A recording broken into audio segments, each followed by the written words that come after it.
குறைந்த விலை நிறைந்த தரம் தங்கள் தேவைகள் அனைத்தும் ஒரே இடத்தில். ஜெயச்சந்திரன். 4 மாவட்டங்களில் இன்று மிக கனமழைக்கு வாய்ப்புள்ளதாக சென்னை வானிலை ஆய்வு மையம் தெரிவித்துள்ளது.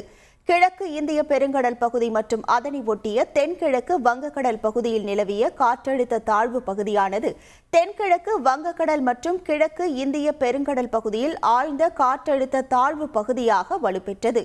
இது இன்று தெற்கு வங்கக்கடலின் மத்திய பகுதியில் காற்றழுத்த தாழ்வு மண்டலமாக வலுப்பெறக்கூடும். இது மேலும் 2 தினங்களில் தமிழகம், இலங்கை கடற்கரையை நோக்கி நகரக்கூடும். இந்த நிலையில் கடலோர தமிழகத்தில் ஒரு சில இடங்களிலும், உள் தமிழகத்தில் ஓரிரு இடங்களிலும், புதுவை மற்றும் காரைக்கால் பகுதிகளிலும் லேசானது முதல் மிதமான மழை பெய்யக்கூடும்.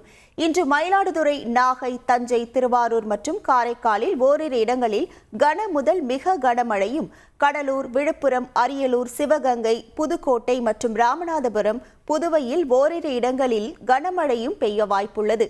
சென்னை மற்றும் புறநகர் பகுதிகளில் நகரின் ஒரு சில இடங்களில் இடி மின்னலுடன் கூடிய லேசானது முதல் மிதமான மழை பெய்யக்கூடும். குறைந்த விலை நிறைந்த தரம் தங்கள் தேவைகள் அனைத்தும் ஒரே இடத்தில். ஜெயச்சந்திரன்.